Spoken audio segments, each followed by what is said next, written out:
K21이 우리 샤를팀이 밀실에 떠올랐을까요?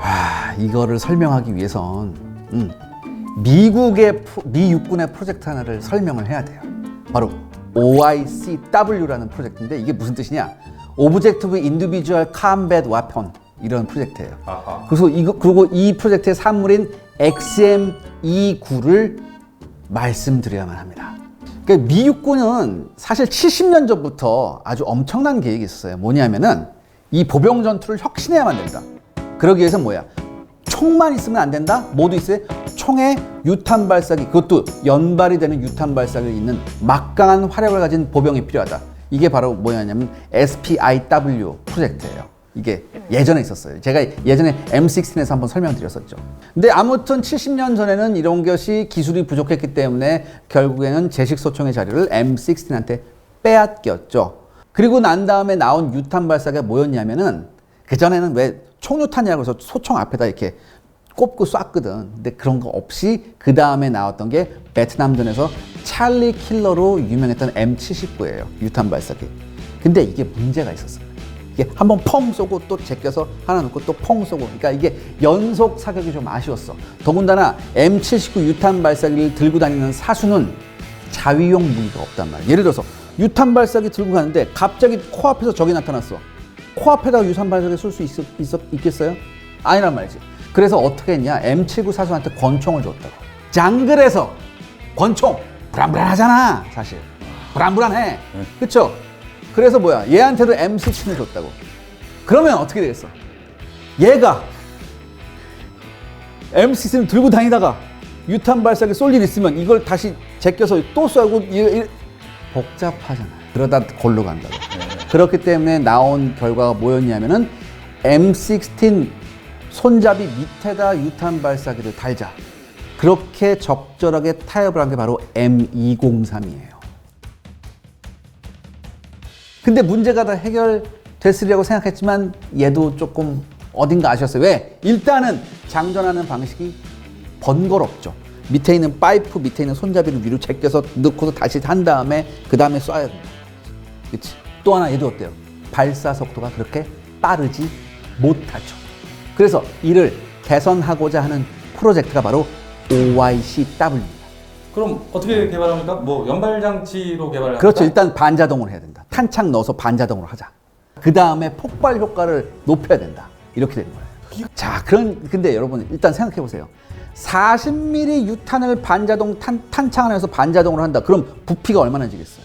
배낭만 해지겠지. 그러니까 안 돼. 그러니까 어떻게? 그렇다면 구경을 작게 해서 요 문제를 해결하려고 했어요. 근데 구경을 작게 하면 당연히 위력이 떨어질 거 아니에요. 떨어질 수밖에 그렇죠. 없죠. 떨어질 수밖에 없죠. 그런데 40mm 유탄과 비슷한 효과를 누리게 하려면 가장 좋은 방법이 뭐라고 생각했냐면 공중에서 폭발하는 방법이다. 이렇게 생각했어요. 그러니까 여러분 생각해 보세요. 40mm 유탄은 쉽게 말해서 수류탄 같은 게 푹 날라오는 거 아니야. 그래서 땅에 떨어져서 꽝 터진단 말이지. 그러면은 뭐야, 여러 가지 뭐 지형 지물 때문이라도 위력이 감소할 수가 있는데 만약에 20mm 탄인데도 불구하고 하늘 위에서 확 퍼지면서 빵 터져봐. 그럼 어떻게 됐어? 그 밑에 있는 애들은 골로 간다는 얘기지. 더군다나 이게 1990년대에 IT 기술이 발전하잖아요. 그러니까 20mm 같은 작은 탄 안에도 이게 신관을 넣을 수 있는 기술이 나왔어요. 그러니까 이거 되겠다라고 했죠. 그래서 나온 게 20mm 공중 폭발탄이에요. 얘네가 뭐라고 그러냐면 이걸 ABM, Air Burst Munition이라고 하는 건데 이게 나왔어요. 그러니까 쉽게 말해서 탄두를 20mm로 줄이고 파편의 양을 늘려서 공중에서 폭발하는 그런 탄을 개발한 거죠. 또 하나 뭐가 중요합니까? 요것만 있으면 안 되고 부무장 5.56mm 총도 필요하잖아. 이것도 같이 결합을 할 수 있게 했어요. 그리고 때에 따라서는 이걸 떼서 따로 소총만 따로 쓸 수 있게 이렇게 또 해버렸다. 그 다음에 여기다 이제 FCS 장치를 달아요.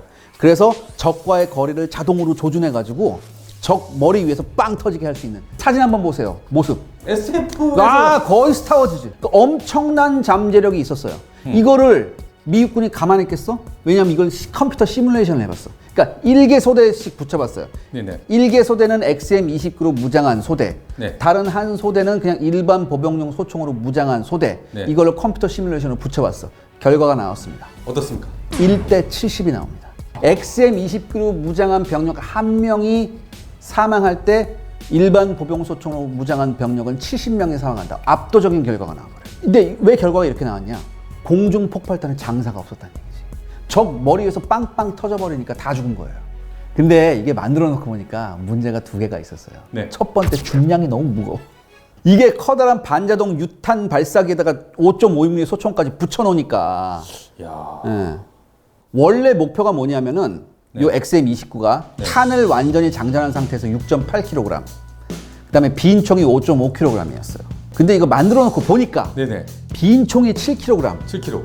완전 장전된 상태에서는 8.2kg가 나왔어요.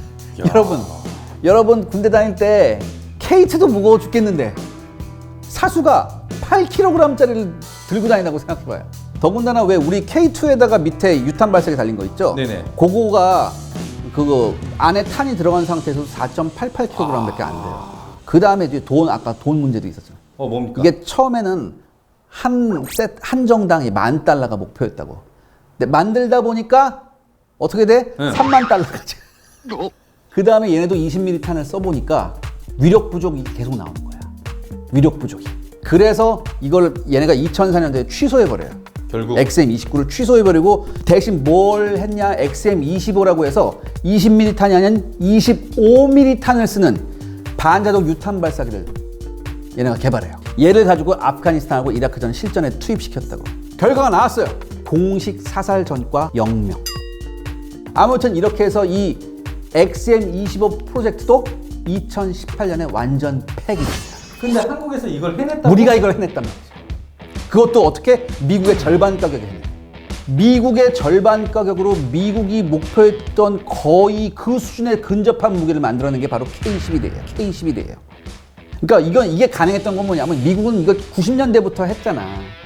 그러니까 90년대부터 미국이 했던 시행착오를 우린 공부할 수 있었다고.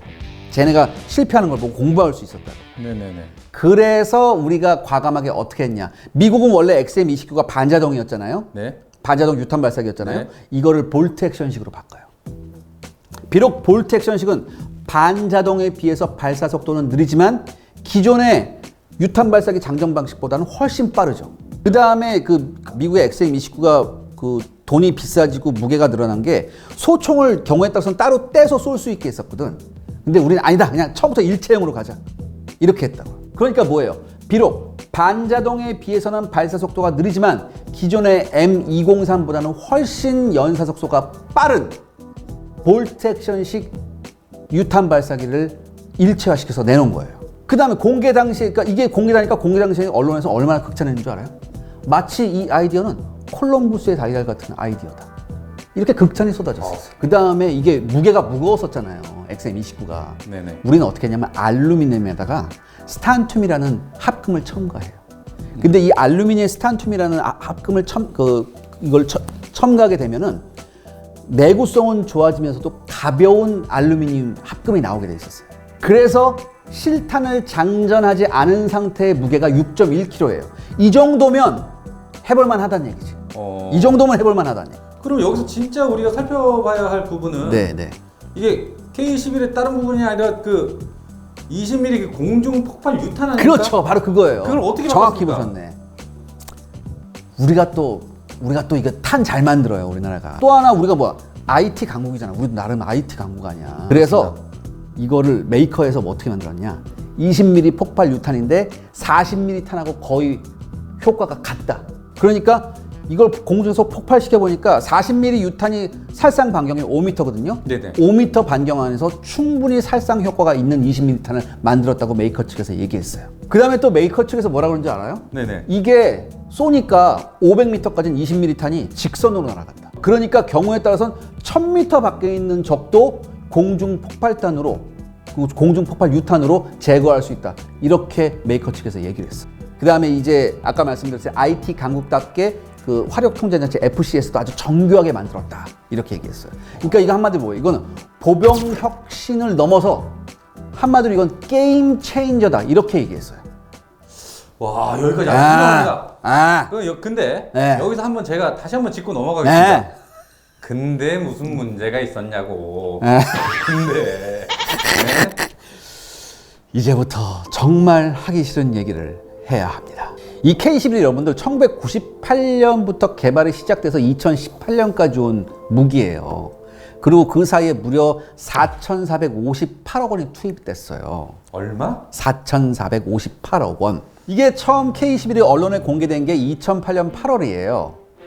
8월에 공개가 됐는데 이미 7월에 전투용 무기로 합격 판정이 났어요. 그래서 언론에 공개했겠죠. 그래서 2010년 5월부터 양산 계약까지 됐어요. 그래서 애초에 목표가 뭐였냐면 2010년부터 2018년까지 15,000정을 생산해서 각 분대마다 하나씩 준다야, 이걸. 근데 정작 2018년 8월까지 생산된 숫자는 1914정이에요. 뭐라고요? 1914정. 원래 계획의 6%가 나온 거예요. 6%. 매년 평균 114정이 나온 거예요. 사실 이게 우리가 이거 개발 기간이 꽤 기네. 아니에요. 98년에 해서 2008년에 이게 나왔다면은 사실상 이건 초고속 전력화예요. 그러니까 2010년부터 양산 계획이 됐다. 초고속 전력화예요, 사실. 원래 무기란 게 간단하게 개발 안 돼요. 처음에 탐색 개발하고 실증 개발하고 이렇게 하다 보면 엄청나게 시간이 길어져요. 근데 비교적 빨리 된 거예요. 근데 문제는 뭐냐? 비교적 우리 원래 빨리빨리 좋아하잖아, 우리나라 사람들. 아, 그럼요. 피디님 빨리빨리 좋아해, 안 좋아해? 아주 좋아합니다. 그래서 슈퍼소닉 아닙니까? 맞아. 거의 슈퍼소닉이에요. 우리 피디님 일하시는 거 보면 네네. 정광석화야. 아, 그렇습니다. 다 좋아해. 빨리빨리 좋아하는데 이러다 보니까 뭐가 나타났냐? 검증 부족 현상이 나타났어요. 예. 이게 초기 납품분에서 문제점이 고스란히 드러나요. 초기 납품분에서 무슨 문제가 있냐? 제가 지금부터 말씀드릴게요. 첫 번째, 잦은 송탄 분량. 탄창에서 안 올라오는 거야. 탄이, 20mm 탄이. 네네. 두 번째, 볼트 액션이니까 볼트 액션 제끼면 탄피가 나와야 될 거냐, 20mm 탄이. 네. 탄피가 안 나오네. 그 다음에 20mm 탄을 쐈더니 5.56mm 총도 같이 나가.